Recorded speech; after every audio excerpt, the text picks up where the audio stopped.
दोस्तों, स्वागत है आपका रियल हिस्ट्री स्टोरी में। भारत को अगर किलों का देश कहे तो गलत नहीं होगा, क्योंकि प्राचीन काल में राजाओं ने यहाँ इतने किले बनवाए हैं कि आप गिनते गिनते थक जाएंगे। भारत में शायद ही ऐसा कोई राज्य होगा जहाँ कोई ऐतिहासिक किला ना मौजूद हो। आज हम आपको एक ऐसे किले के बारे में बताने जा रहे हैं जिसे भारत का सबसे विशाल किला कहा जाता है। इसके निर्माण की कहानी भी महाभारत काल से जुड़ी हुई है, जिसके बारे में शायद ही आप जानते होंगे। दरअसल हम बात कर रहे हैं चित्तौड़गढ़ दुर्ग की, जिसे भारत का सबसे विशाल दुर्ग कहा जाता है। यह राजस्थान के चित्तौड़गढ़ में स्थित है। इसे राजस्थान का गौरव और राजस्थान के सभी दुर्गों का सिरमौर भी कहते हैं। इस किले पर अलग अलग समय में कई राजाओं का शासन रहा है। 8वीं सदी में यहाँ गुहिल राजवंश के संस्थापक राजा बप्पा रावल का राज था, जिन्होंने मौर्य वंश के अंतिम शासक मानमौरी को हराकर यह किला अपने अधिकार में कर लिया था। इसके बाद इस पर परमारों से लेकर सोलंकियों तक भी शासन रहा।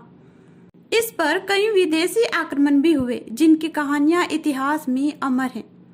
करीब 180 मीटर की ऊंचाई पर इस किले में कई ऐतिहासिक स्तंभ, स्मारक और मंदिर बने हुए हैं।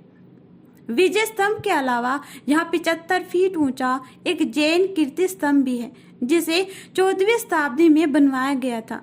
इसके पास ही महावीर स्वामी का मंदिर है।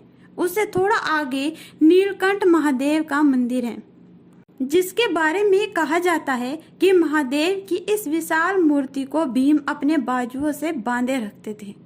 इस विशाल किले में प्रवेश करने के लिए कुल 7 दरवाजे हैं। इन सभी को पार करके ही किले के अंदर प्रवेश किया जा सकता है। इन 7 के नाम अलग अलग हैं। पहले द्वार के बारे में कहा जाता है कि एक बार भीषण युद्ध में खून की नदी बहने लगी थी, जिसमें एक पांडा बहता हुआ यहाँ तक आ गया था। इसी कारण इस द्वार का नाम पांडव पोल पड़ा। यहाँ मौजूद हर दरवाजे की एक अलग कहानी है। कहते हैं कि प्राचीन समय में चित्तौड़गढ़ किले में 1 लाख से भी ज्यादा लोग रहते थे, जिसमें राजा रानी से लेकर दास दासियों और सैनिक शामिल थे। इस महान किले को महिलाओं का प्रमुख जौहर स्थान भी माना जाता है।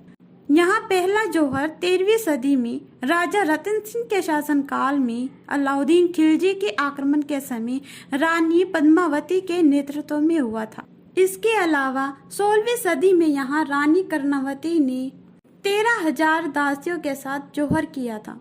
उसके कुछ सालों के बाद रानी फूल कंवर ने हजारों स्त्रियों के साथ जौहर किया था। ये भारतीय इतिहास की प्रमुख घटनाओं में से एक है। वैसे तो इस किले का निर्माण किसने करवाया था और कब करवाया, इसके बारे में कोई जानकारी नहीं है, लेकिन कुछ इतिहासकारों का मानना है कि मौर्य वंशीय राजा चित्रागंद मौर्य ने 7वीं शताब्दी में बनवाया था।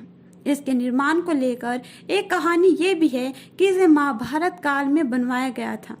किंवदंती के अनुसार एक बार भीम जब संपत्ति की खोज में निकले थे तो उन्हें रास्ते में एक योगी मिले। भीम ने उनसे चमत्कारी पारस पत्थर की मांग की, जिस पर योगी ने कहा कि वो पारस पत्थर दे तो देंगे, लेकिन उन्हें पहाड़ी पर रातों रात एक किले का निर्माण करना पड़ेगा। भीम इसके लिए मान गए और अपने भाइयों के साथ दुर्ग के निर्माण में लग गए। उनका काम लगभग समाप्त होने ही वाला था कि किले के दक्षिणी हिस्से का काम थोड़ा सा बचा हुआ था। इधर योगी किले का तेजी से निर्माण होता देख चिंता में पड़ गए, क्योंकि उसके बाद उन्हें पारस पत्थर भीम को देना पड़ता। इससे बचने के लिए उन्होंने एक उपाय सोचा और अपने साथ रह रहे कुकंडेश्वर नाम के यति से मुर्गे की तरह बांग देने को कहा, जिससे भीम समझे कि सुबह हो गई है।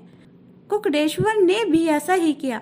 अब मुर्गे की बांग सुनकर भीम को गुस्सा आ गया और उन्होंने जमीन पर एक जोर की लात मारी, जिससे वहां पर एक बड़ा सा गड्ढा बन गया।